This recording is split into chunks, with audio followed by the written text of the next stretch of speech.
What if, instead of asking that question, is AI sentient? What if we've been looking at this whole thing the wrong way? Hmm? What if we're on the cusp of something way more interesting than just, is a computer going to wake up and become our friend? Yeah. That's what we're going to unpack today in our deep dive with Carlos Perez's Quaternion Process Theory of Cognition. Okay. You'll find it in, I think it was a YouTube lecture and also like a Medium article that you sent over. Yeah, that's right.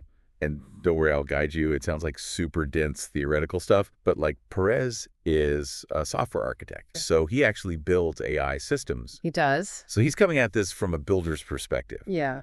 And his passion for the topic is contagious, trust me. Yeah. No, he really gets into the how and why of intelligence itself, which is refreshing. Totally. Okay. Yeah. Remember that book, Thinking Fast and Slow? Yeah. By Daniel Kahneman. Yeah. I feel like most people get the gist, right? We've got these two systems. Perez says, hold on a second. It's way more nuanced than that. Okay. So he builds on that idea, but Yeah. adds a twist to it, right? Exactly. Yeah. Yeah. He argues that there aren't just these two systems, fast and slow, but rather different types of fast and slow. So like 4 distinct processes in total. Oh. And this is where it gets really interesting, I think, because it challenges some of our assumptions about how we think. Take, for example, AlphaZero, Okay. AI that's like crushing it at chess. And Go, we always thought of those games, especially chess, as this ultimate slow thinking game. But Perez suggests that what looks like slow, calculated strategy might actually stem from super fast intuition, just like a chess grandmaster. Oh, wow. Our brains are tricking us into thinking we're being deliberate when really it's a different kind of intelligence at play. Whoa, that's mind-blowing. Our brains are sneaky like that. Yeah.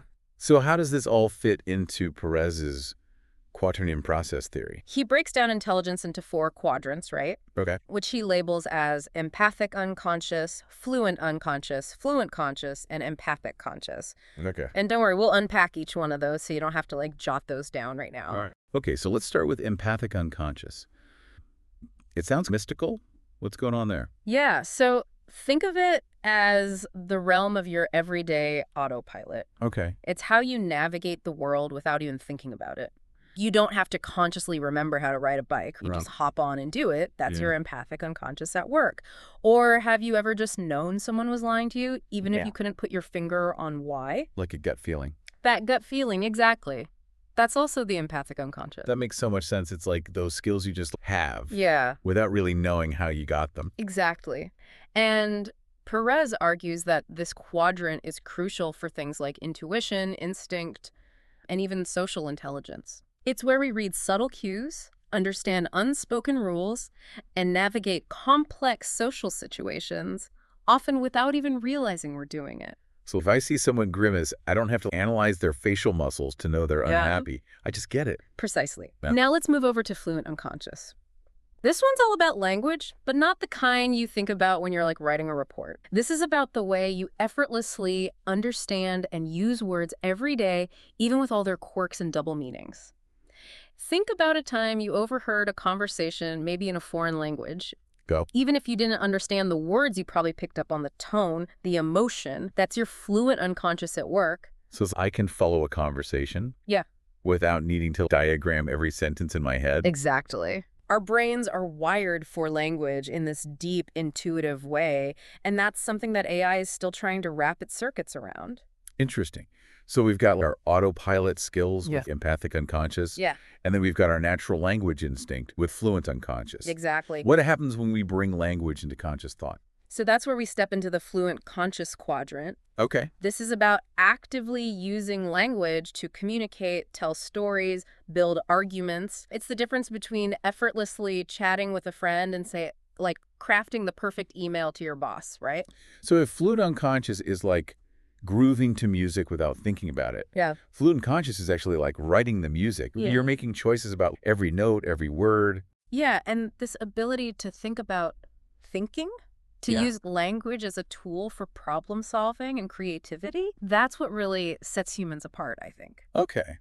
Now hold on to your hats, because we're about to climb the final peak here. Okay. The empathic conscious. Bring on the empathic conscious. Yeah. This is where the real magic happens. This is where we get those aha moments, those breakthroughs in thinking that come from connecting seemingly unrelated ideas. Right. Perez talks about shower thoughts. When you've been wrestling with a problem for days and then bam, the answer just hits you while you're shampooing. Yeah. That's your empathic conscious firing on all cylinders. It's like our brains are doing this amazing background processing, Yeah. and then bam, it all clicks into place. Yeah. So how does this quadrant connect with AI? So this is where Perez believes AI has the most room to grow. Okay. Right now, AI is great at crunching data, but it's not so good at understanding what it all means on a deeper level. Okay. Imagine if AI could grasp not just the information itself, but the emotional resonance, the deeper implications. That's the potential of empathic conscious. So instead of just writing a report based on data, Right. AI could understand what the data actually means for people, Exactly. for the world. Yeah. And it could even start asking those really interesting out-of-the-box questions that lead to like truly groundbreaking discoveries. Okay. Now, this is where it gets really cool. Okay. Okay. Perez says AI might be learning in a way humans never could. Okay. He calls it time travel development. Time travel development. Okay. You have my attention. Tell me more. Okay, so think about it this way, right? Okay. AI systems are learning by drawing on this massive amount of human knowledge that's been condensed into code, algorithms, data structures. Okay. It's like downloading centuries of human thought in an instant. It's like AI has this cheat code to access all this concentrated knowledge. Exactly. And because of that, AI can make these leaps in understanding that would have taken humans generations to achieve, right? It's peeking into the future of human thought. So we've got these 4 quadrants of intelligence. Yeah. And AI might even be time traveling to learn faster than we ever could. Potentially, yeah. What does this all mean? I think it means the future of AI isn't about creating machines in our own image, but collaborating with systems that think differently than we do, instead of asking, can AI become conscious? Right. Maybe we should be asking, how can we combine our strengths to create something truly new? I love that shift in perspective. Yeah. Instead of AI versus humans, it's AI and humans working together. It's about expanding the very definition of intelligence itself. And Perez points out that our brains seem wired for this kind of collaboration. Okay. Think about language, right? Yeah. It allows us to build on each other's ideas, to create this incredible tower of knowledge. Each generation inherits this toolbox of language and concepts that have been refined over centuries. And now AI is inheriting that toolbox too. Wow. But here's the thing, AI might not be down by the same limits of biological evolution. It can process information at speeds we can't even fathom. So what if AI helps us break free from our own limitations? It's an interesting question. What if it helps us accelerate our own evolution? That's a fascinating question to consider. Yeah. Imagine AI systems helping us see patterns in data we would totally miss, making connections we never even considered. Yeah. It would be like having a superpowered research assistant Okay. who can sift through mountains of information and pull out the hidden gems. And those gems could lead to new discoveries, new inventions, Yeah. a whole new understanding of our place in the universe. Exactly. Now, to be clear, Perez is the first to admit that his theory is just that, a theory. There's still so much we don't know about intelligence, both human and artificial. But that's what makes this so exciting. It's like he's drawn a map of this uncharted territory, and now we get to explore it. Exactly. I love that. And just like any good explorer, we need to proceed with both a sense of wonder and a healthy dose of caution. AI is a powerful tool, and with any powerful tool, there's always the potential for misuse. That's a really important point. It's not just about what AI can do, but what it should do. Exactly. We need to ensure that AI is developed and used in a way that benefits all of humanity. Right. And let's not forget, AI is still in its infancy. Okay. For all its accomplishments, it's nowhere near as complex or nuanced as the human brain. Right. We see those headlines about AI writing symphonies, beating chess grandmasters, and it's easy to think, oh, sentient machines are right around the corner. Yeah. But the reality is much more complex. It is, yeah. Today's AI systems are amazing at specific tasks. They are, yeah. But they lack the general intelligence, the common sense, the adaptability that humans take for granted. For sure. You can't just chat with Siri or Alexa about the meaning of life Yeah. and expect a profound answer, at least not yet. Exactly. And that's why Perez's work is so significant, right? By breaking down intelligence into these components. Yeah. He's helping us understand not just how AI works, but how it might evolve. It's like he's giving us a glimpse into the engine room of intelligence itself. It is. And that glimpse is both awe-inspiring and humbling, isn't it? Totally. It makes you realize how much we still don't understand about our own minds. Yes. Okay, we've talked about the 4 quadrants, time travel development, Right. the importance of ethical considerations. Yeah. Is there anything else we should know about Perez's theory? There's one more concept I find particularly intriguing. Okay. He calls it cognitive tensegrity. Cognitive tensegrity. That sounds intense.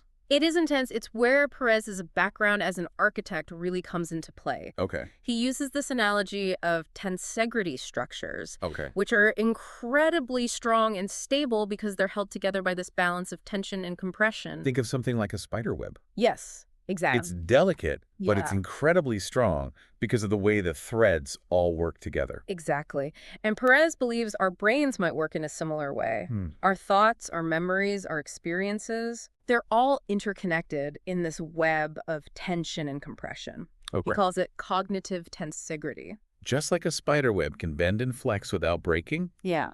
our minds can handle challenges and change. Precisely. And this has big implications for AI. Okay. If we want to create truly intelligent machines, Right. we need to move beyond the old model of AI as like a linear process. We need to start thinking about AI in terms of these interconnected networks, these systems that like learn and adapt, Okay. more like living organisms. So instead of designing AI like this perfectly engineered machine, Right. we need to think of it more like a living, breathing organism. It really is, yeah. That's a game changer. Yeah, it's a whole new way of approaching AI, right? Yeah. With the potential to unlock abilities we can barely even imagine. But it also means accepting that we won't always be able to predict or control how these systems evolve. That's both exciting and a little bit unnerving. Yeah. It's like we're not just building a tool anymore, we're almost creating a new form of life. It's a profound thought, and it speaks to the importance of what Perez calls open questions. Okay. He argues that instead of getting fixated on whether AI can become like us, right, Sure. we should be asking how these different types of intelligence, human and artificial, Yeah. can work together to create something entirely new. It's about pushing the boundaries of what even counts as intelligence, right? Exactly. Is there even a definition anymore? And that brings us to, I think, a key question for you, right? Yeah. As someone diving into these ideas, what stands out to you about Perez's theory? What feels most relevant or thought-provoking? Yeah. We've covered a ton of ground here. It's a lot to process. Yeah. But I think what really gets me is this idea that we're not just along for the ride when it comes to AI. We're active participants in shaping its development Absolutely. and therefore our own future. It's a really powerful takeaway. I think Perez's work reminds us that the future of AI isn't preordained. It's a future we're all creating together through the choices we make today, right? The research we fund, the questions we ask, even the way we talk about AI in our everyday lives. So if someone's listening to this being like, okay, this is mind-blowing, but where do I even start? What advice would you give them? I'd say the most important thing is to just stay curious. Keep asking questions, even if they seem outlandish. Don't be afraid to challenge your assumptions about what AI is and what it could be. Okay. And most importantly, engage with these ideas, even if you don't consider yourself like a tech expert or anything like that. Because this isn't just about the future of technology. Exactly. It's about the future of intelligence itself. Yes. Which includes all of us, right? all of us, exactly. Perez's theory isn't just about understanding AI. Yeah, It's about understanding ourselves in a whole new light. I love that. And who knows, maybe in trying to create truly intelligent machines, Yeah. we'll unlock even deeper mysteries about our own minds. Yeah, wouldn't that be something? That would be incredible. All right. Thanks for joining me on this deep dive. It's been a really thought-provoking conversation. Yeah, this has been fun. Thanks for having me.